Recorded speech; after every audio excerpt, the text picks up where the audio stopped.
¿Qué tal? Muy buenas noches a todos. Me da mucho gusto saludarlas y saludarlos.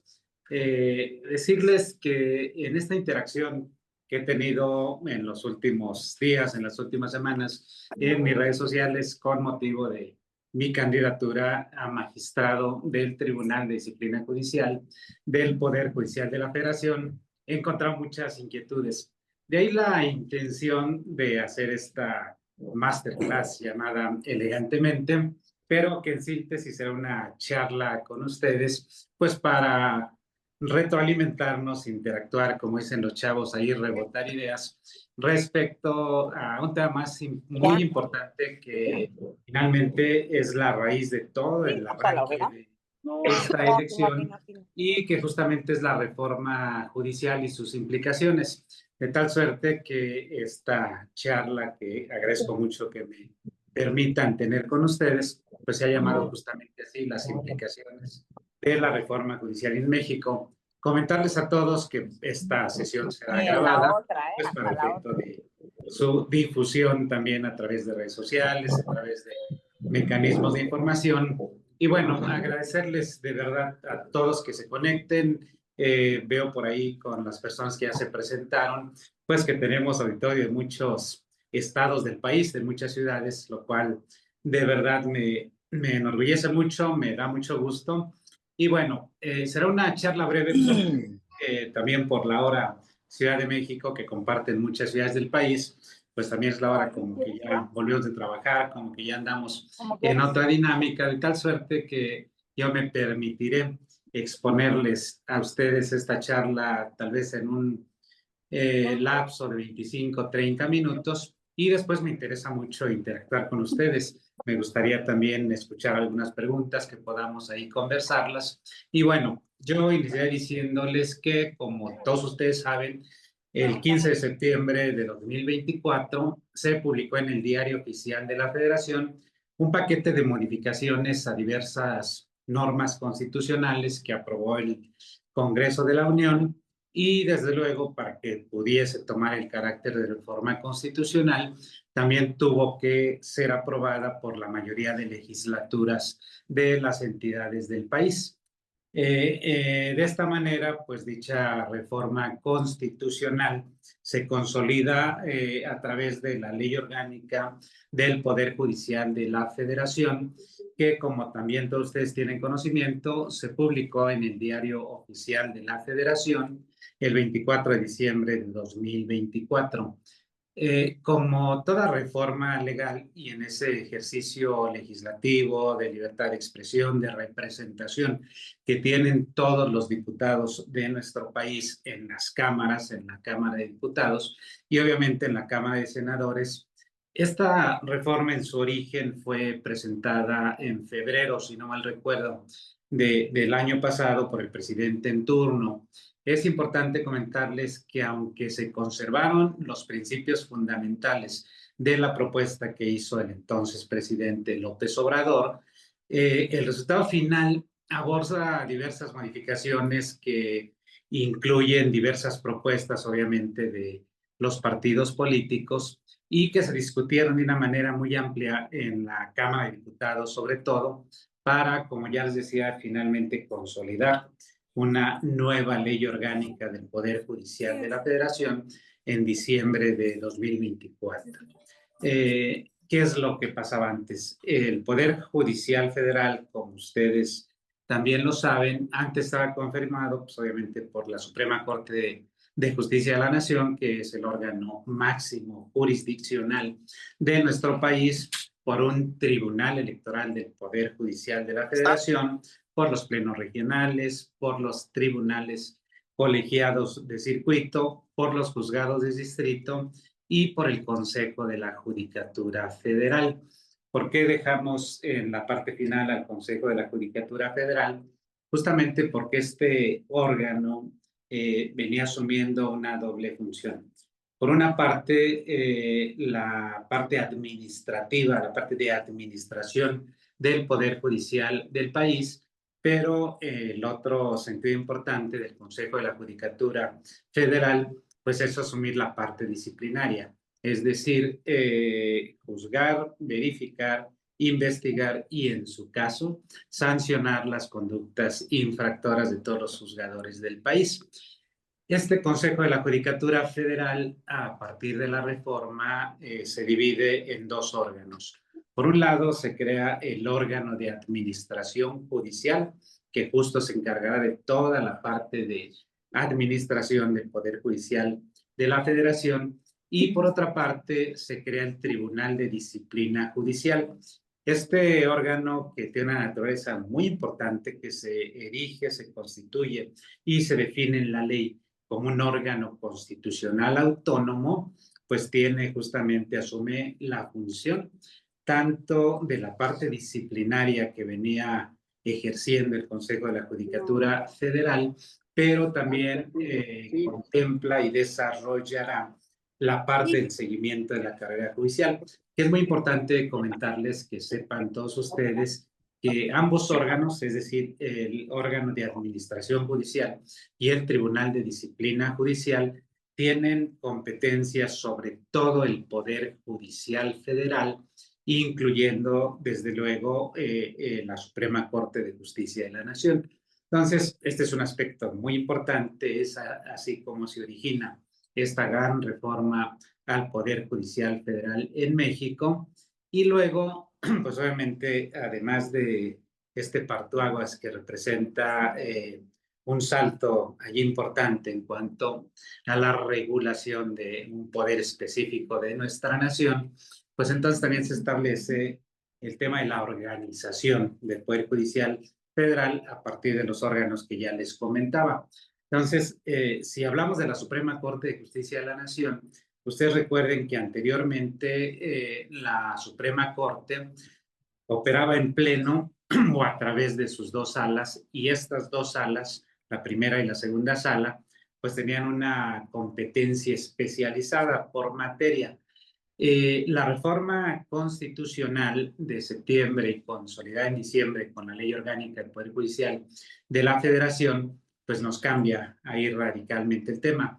Establece ahora que la Suprema Corte de Justicia de la Nación solamente funcionará en pleno, se recortan de 11 a 9 ministros, y se establece ahí también que la presidencia de la Suprema Corte de Justicia de la Nación será rotativa, y en esta primera elección presidirá el órgano máximo jurisdiccional del país la persona que obtenga más votos en la elección, y esa rotación de cada 2 años que establece la Constitución, pues será en función de los votos obtenidos en esta elección, es decir, en los próximos 2 años presidirá la persona que obtuvo el segundo lugar en votación, y así sucesivamente.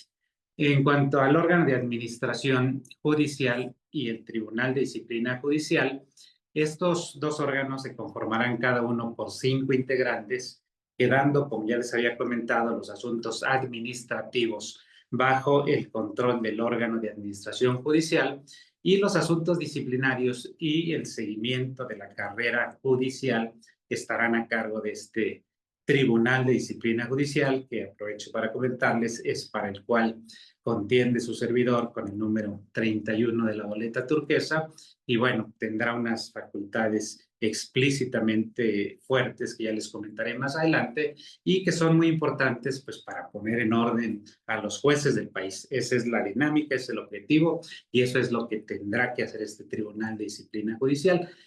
Tendrá facultades entonces para investigar, para procesar, escúchese bien, es decir, para buscar elementos, si se encuentran elementos constitutivos de alguna conducta ilícita.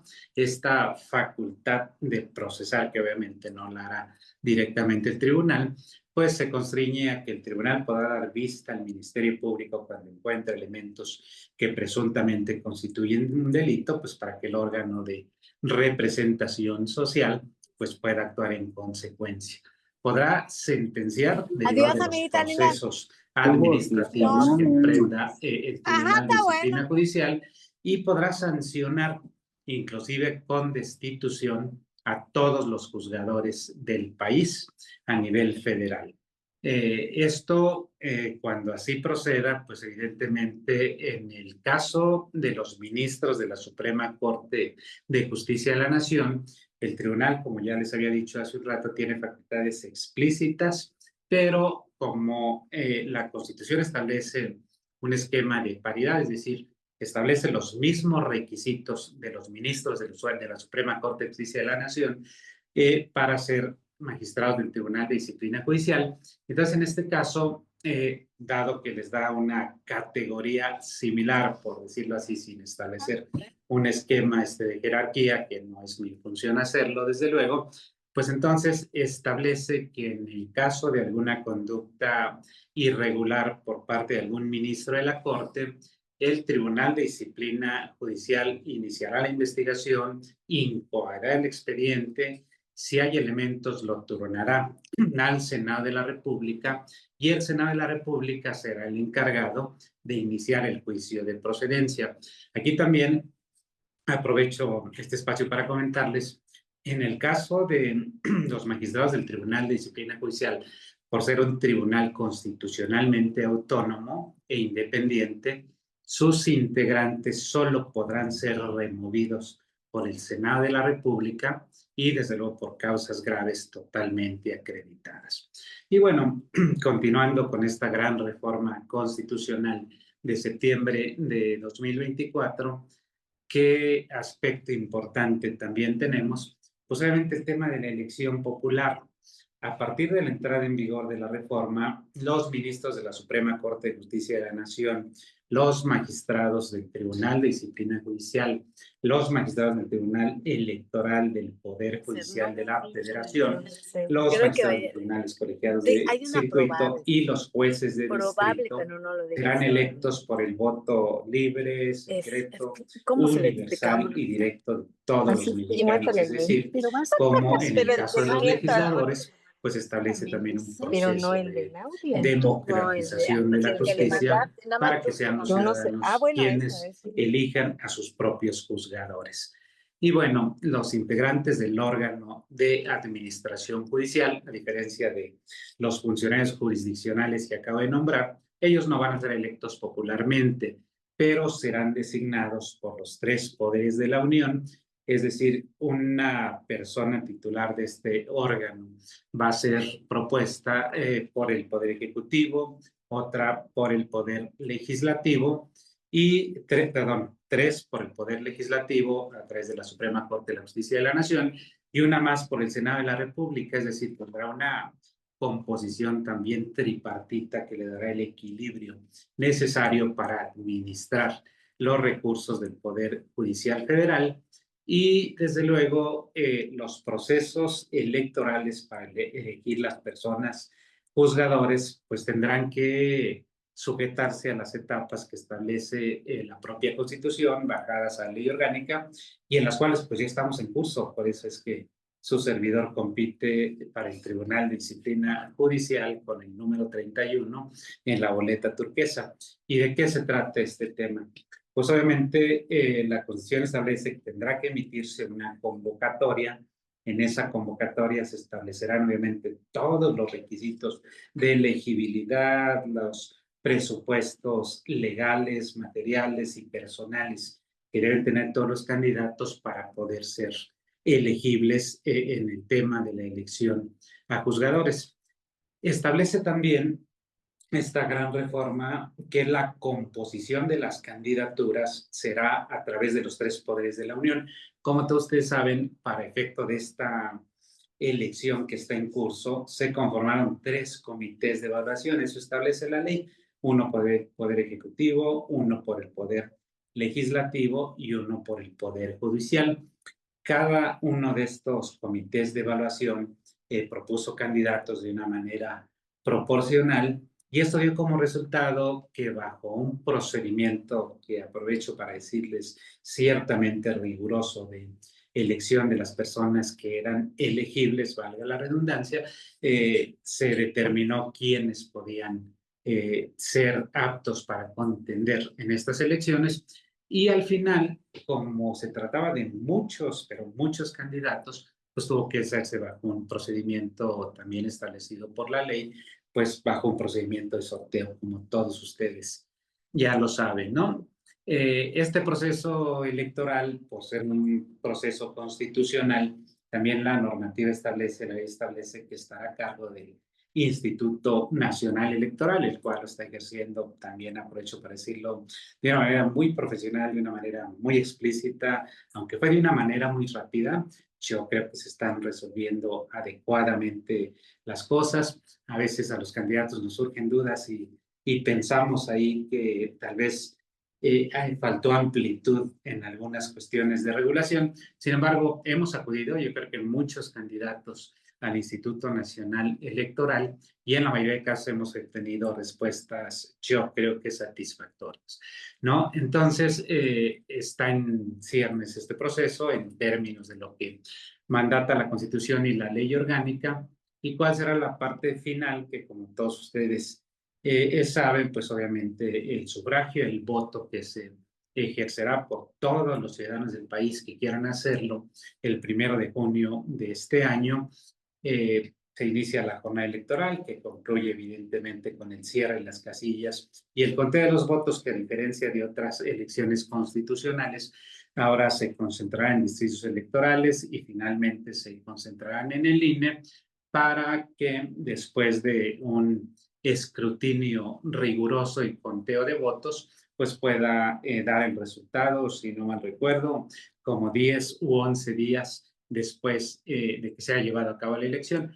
Esto concluirá evidentemente con las impugnaciones que también el instituto y evidentemente con posterioridad el Tribunal Electoral deben resolver. Y les comentaba que el proceso electoral concluirá una vez resueltas las impugnaciones, que en su caso será por el Instituto, por el Tribunal Electoral o por la Suprema Corte de Justicia de la Nación, en el caso de la elección de magistrados al Tribunal Electoral del Poder Judicial de la Federación.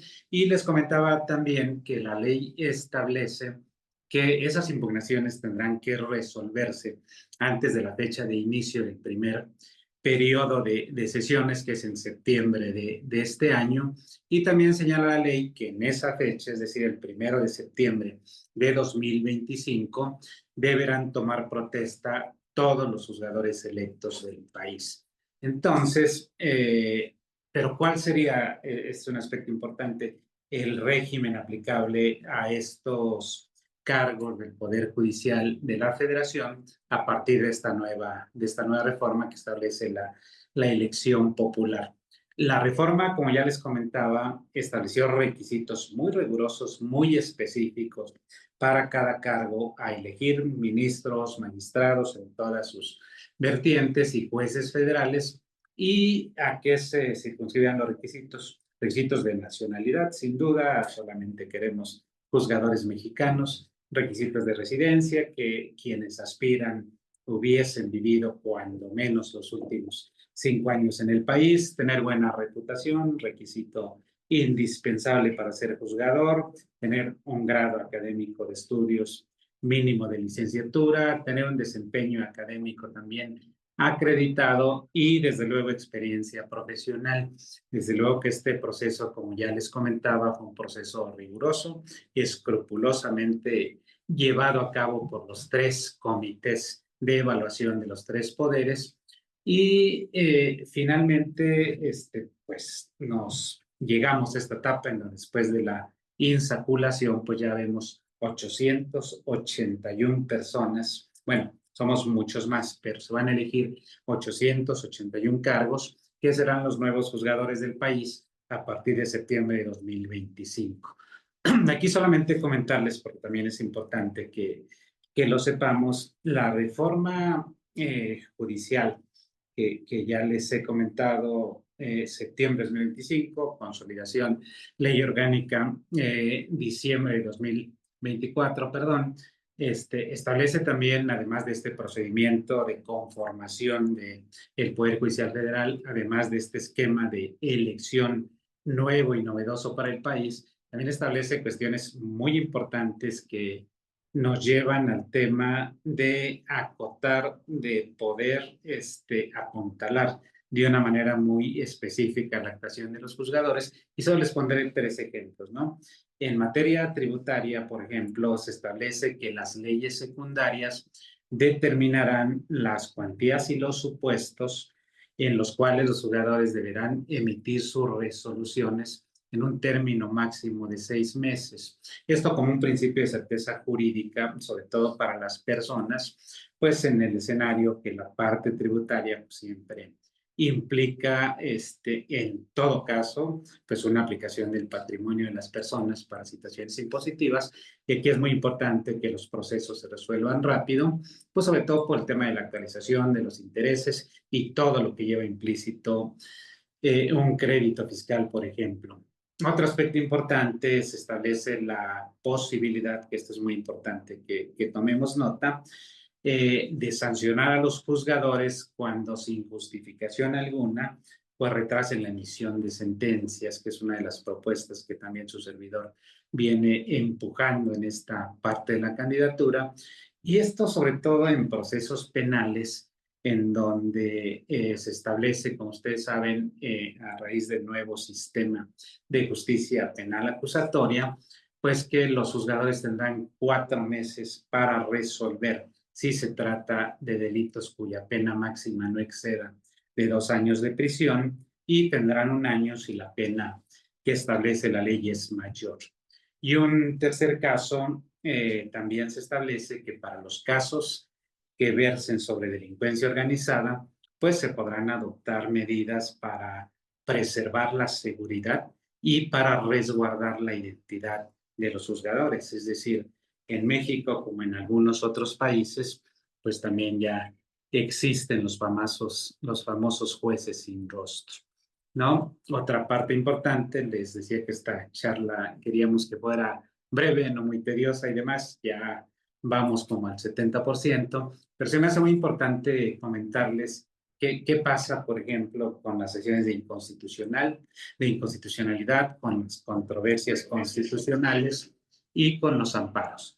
Entonces, uno de los puntos importantes en este caso de la reforma es que, contrario a lo que se había venido permitiendo anteriormente, cuando en una acción de inconstitucionalidad se reclame justamente la inconstitucionalidad de normas generales, no será procedente otorgar la suspensión del acto reclamado, pues cuando sean admitidas y desde luego, pues en ese caso la ley no será suspendible, la ley sujeta a una controversia constitucional.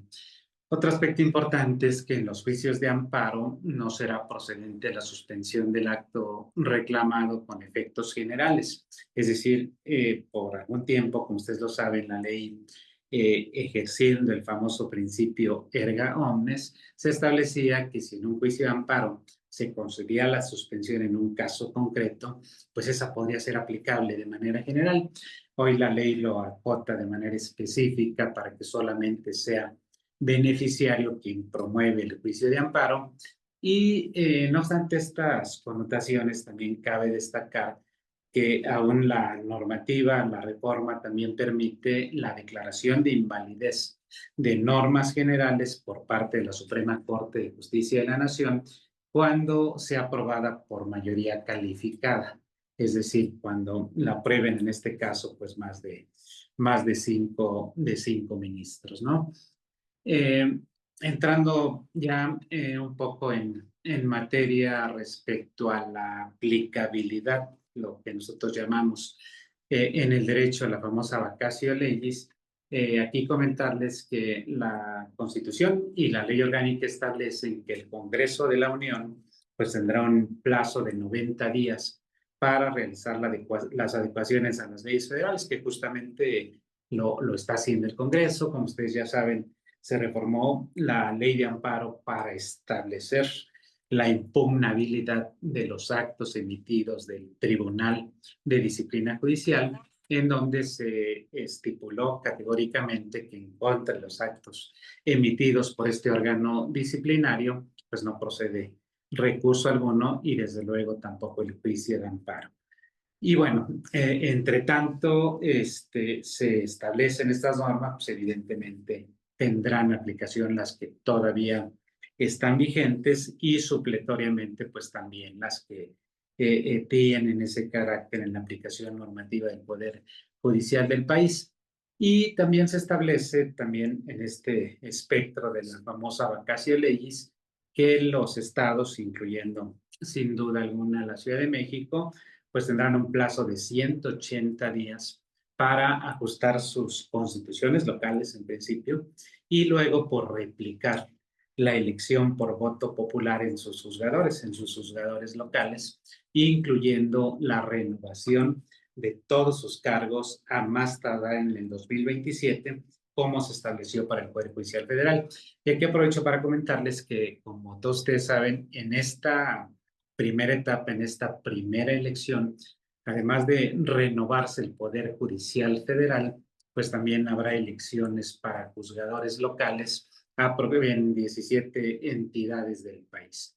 Y bueno, pues para más o menos ir redondeando ahí esta charla y para darle conclusión, yo quisiera decirles que esta reforma judicial es muy importante, que constituye un cambio de paradigma, un parteaguas de cómo se venía ejerciendo la justicia en nuestro país. Y desde luego la reforma constitucional, como ya les comentaba, pues estuvo inmersa en múltiples debates, en diversas manifestaciones que tuvo en contra la propia reforma, en opiniones incluso de académicos, de organizaciones de profesionistas, incluso de gobiernos extranjeros. Como ustedes saben, hubo pronunciamiento del gobierno de los Estados Unidos de América, del gobierno de Canadá, pues quienes externaron ahí preocupaciones por la posible exposición de los juzgadores electos al voto popular, es decir, que esta elección representara un tema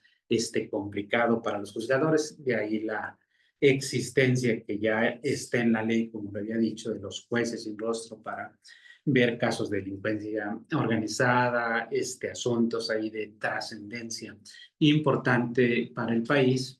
Y la esencia y lo que estos gobiernos extranjeros también opinaban es que tal vez si los jueces estuviesen muy expuestos, pues esto podría comprometer de alguna manera su imparcialidad. Y finalmente, decirles que no podemos soslayar que esta reforma constitucional, pues esencialmente busca democratizar la justicia en el país.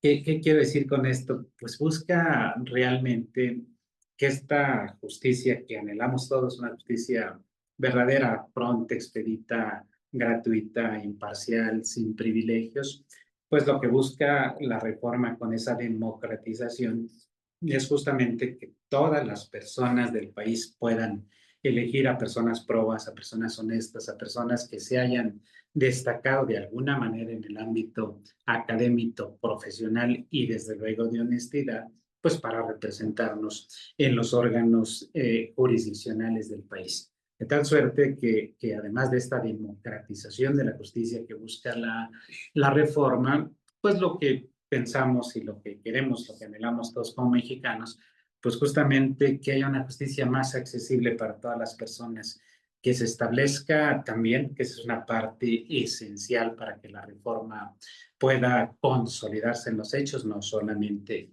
en la normativa, pues es muy importante que haya un órgano supervisor, que haya un órgano que pueda investigar, calificar, determinar la conducta proba, la conducta ética, la conducta profesional de todos los juzgadores, pues sí que realice una función social importante que finalmente sea el garante de que esta justicia que anhelamos todos, pues pueda representar un pragmatismo para todo el país y sobre todo para las personas que menos tienen. He recibido muchos comentarios en las redes, alguna persona a quien agradezco mucho su comentario, no recuerdo ahorita el nombre, me dijo algún día, bueno, pero la justicia no tiene que ser lineal. Desde luego que sí. Yo quiero comentarles que cuando hablo de buscar justicia, sobre todo para las personas que menos posibilidades tienen, hablo de cómo los juzgadores del país buscamos un equilibrio para el acceso a la justicia y para poner justamente en ese esquema de una balanza equilibrada pues a las partes que contienden en un juicio y sobre todo pues tratándose de el llamado derecho social, que como ustedes saben lo conforma el derecho a la seguridad social, el derecho agrario y el derecho del trabajo, cuya materia su servidor ejerce todos los días como magistrado del Tribunal Federal de Conciliación y Arbitraje.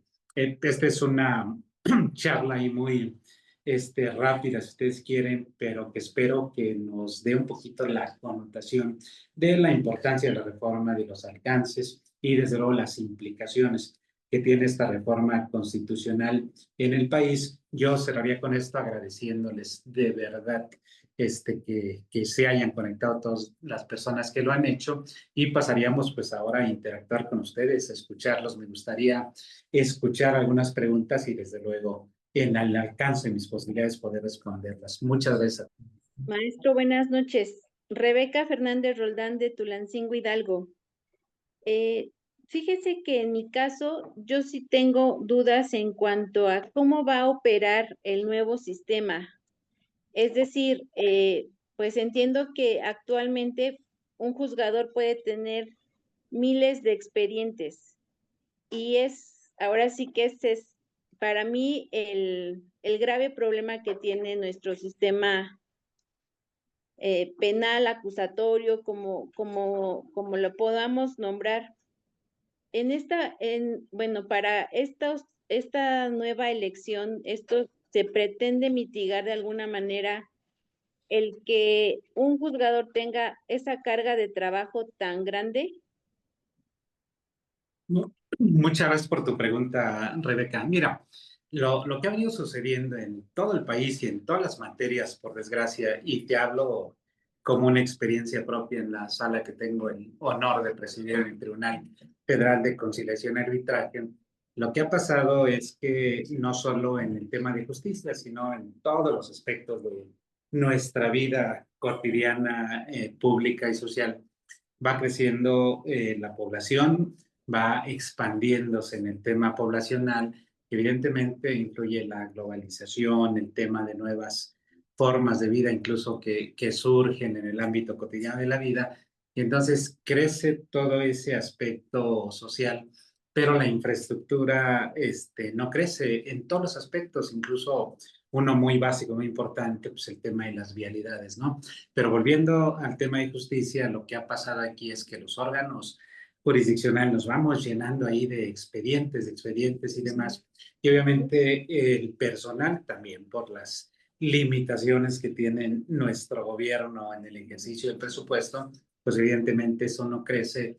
Yo creo que tenemos que innovar y te hablo también de una experiencia propia en el contexto de buscar nuevas formas y cuando hablamos ahí de hacer más accesible la justicia, Rebeca, nos referimos también cómo buscamos que los procesos sean más simples, más sencillos, y no me refiero a que sean menos profesionales. Cómo buscamos que se resuelvan de una manera más rápida, y aquí voy a evocar un tema que me encanta, que es el famoso principio de realidad, y cómo buscamos que en el país la justicia sea más accesible para todos y que justamente a raíz de la aplicación de cosas más pragmáticas, más reales, de escuchar a las partes, podamos resolver los procedimientos de una manera muy rápida. Y un ejercicio que hemos estado haciendo y también me aprovecho para compartirles, por ejemplo, en el Tribunal Federal de Conciliación y Arbitraje, que antes teníamos laudos ahí de 400, 500 hojas, con frases muy bonitas, debo admitirlo, con estudios teóricos y doctrinarios que se esfuerzan los compañeros del tribunal por hacer, pero que en mi concepción personal, sí, sin denostar y sin soslayar ese gran esfuerzo, pues tal vez no sean tan necesarios. Yo llegué a la primera sala, les dije, vamos a establecer una nueva forma de impartir justicia. Y hoy, para no hacerles el cuento muy largo ni aburrirlos, hoy emitimos laudos, la verdad, mucho más pequeños, mucho más sencillos, y buscamos una cosa importante, que los entienda sobre todo el justiciable, es decir, el trabajador, más allá de que los entienda su voz, que eso es muy importante. Y entonces, un poquito va por allí el tema, Rebeca, contestando a tu pregunta, pues buscar los mecanismos para que los procedimientos en todos sus contextos se puedan resolver de una manera más rápida y desde luego pues, que esto permita resolver más con menos personal y desde luego en mucho menos tiempo. Muchas gracias. Magistrado, buenas noches. Me permito primero felicitarle por el vasto conocimiento que nos aporta a quienes somos maestros y no Muchas tenemos gracias. la carrera del derecho como usted tiene su licenciatura y tiene su maestría en la UNAM. Ante este reto, como usted lo señala, de la democratización del Poder Judicial, voy a hacer un planteamiento a 5, 8 o 10 años. De Eh, acuerdo. este sano ejercicio de democracia para que la justicia sea, como usted muy bien lo precisa, aplicada de manera imparcial, justa, legal, valga la redundancia, expedita y demás. ¿Cómo hacerle para vincular la democracia con el servicio civil de carrera? Porque usted tiene una vastedad de conocimiento y tiene una gran experiencia, magistrado, pero también pudiera ser, como se ha estado estableciendo con los diferentes análisis que se están realizando, de cómo pudieran insertarse dentro de la democracia, no necesariamente con el perfil idóneo o el perfil adecuado para lo que nuestro país requiere para que la justicia sea mejor a como se viene aplicando. Es decir, termino, cómo vincular democracia con servicio civil de carrera. Me gustaría escuchar su opinión. Gracias, muy amable y muchas felicidades. No, te agradezco mucho. Pues tocas un tema ahí, Nodal, y muy importante. Fíjate que el tema del servicio profesional de carrera, que dicho sea de paso, es un régimen especial dentro del derecho laboral, tiene connotaciones importantes y que, como todos ustedes saben, que este régimen especial se creó, si no mal recuerdo, antes de 2000 con el presidente Fox y tenía una naturaleza que a mí se me hace muy importante, justamente es profesionalizar a los trabajadores de determinadas instituciones en abstracto de los tres poderes, justamente para que en los cambios, y digo la parte política que también es importante, para que en los cambios de sexenio no se echara todo atrás y dijéramos, a ver, todos los de esta dependencia, de este instituto, como hay un cambio de gobierno, pues se van a mover y van a entrar los nuevos. Entonces, en esencia, ¿qué se buscó con este ejercicio del servicio profesional de carrera? Pues evidentemente que las personas destacadas, que hay muchísimas en el país y que se esmeran en su trabajo por conocer los procedimientos, la materia, toda la actividad institucional que hacen, pues su talento no fuese desperdiciado.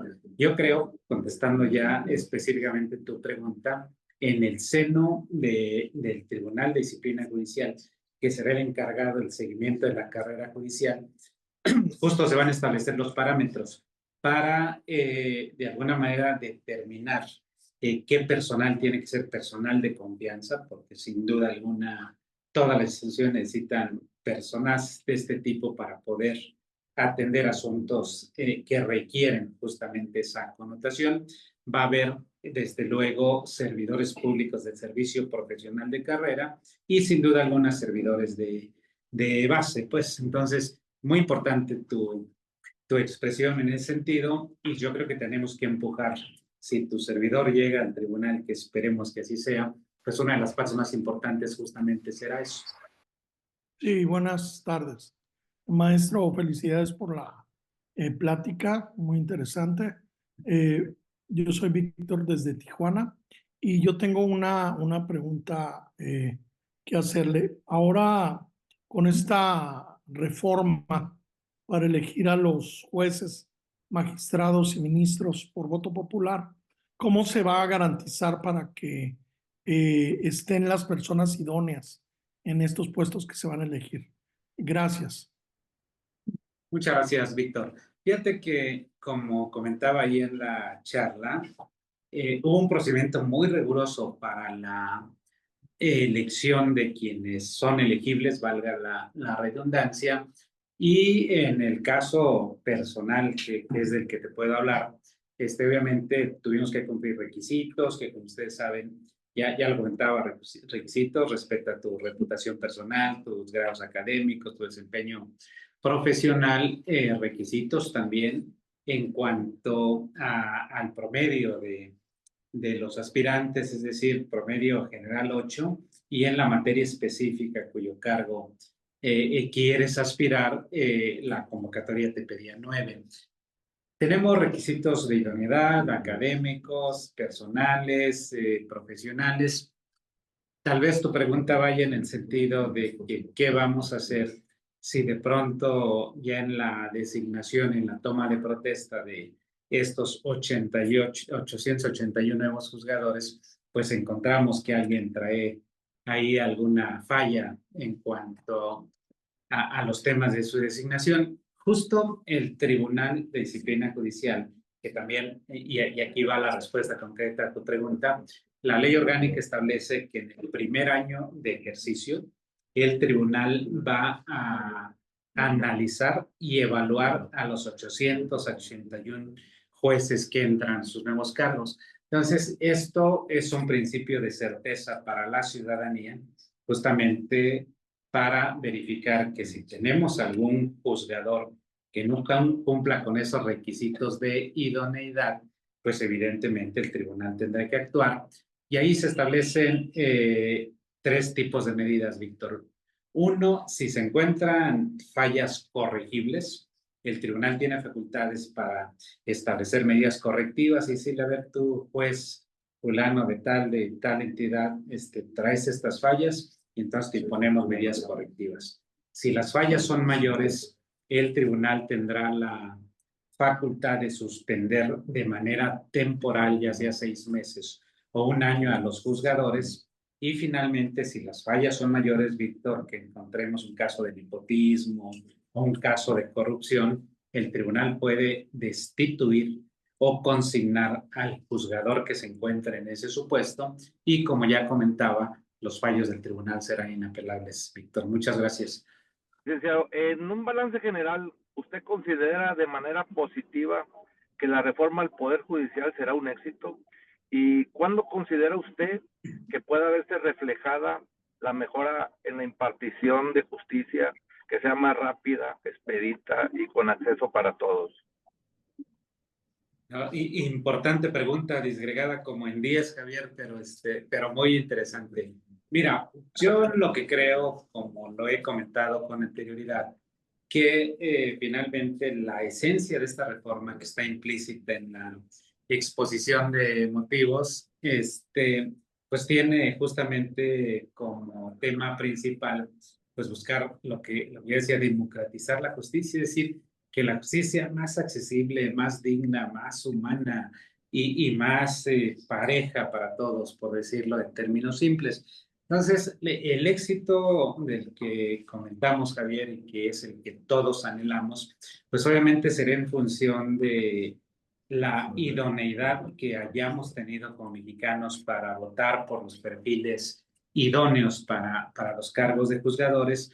Pero aquí parte muy importante, Javier, también es que quien deba verificar la disciplina de los juzgadores, y hablo del Tribunal de Disciplina Judicial, pues sean personas probas, aptas, honestas, éticas, con conocimientos profesionales, pero también con la sensibilidad para poder platicar con las personas, para poder entender las causas y los motivos que en un momento dado nos llevan a pensar que la justicia no responde a lo que queremos. Y yo creo que en términos de tiempo, Javier, sería muy aventurero, por ejemplo, si no, pues en 3 años, en 5 años. Yo creo que tenemos que ponernos la camiseta todos como mexicanos en la próxima elección, que será en 2027, derivado de este ejercicio que estamos llevando a cabo hoy, pues ver si nuestra elección de esos juzgadores fue la adecuada y desde luego pues impulsar el tema a través del Poder Judicial y a través de los 3 poderes que, si bien son distintos, tienen que coadyuvar para la gobernabilidad del país. Y yo creo que más o menos redundando y concretando la respuesta, Javier, la reforma representa un paradigma importante, representa un salto hacia la democratización de la justicia y de nosotros depende, sin duda alguna, que pueda tener el éxito que anhelamos, Javier. Gracias por tu pregunta. Gracias.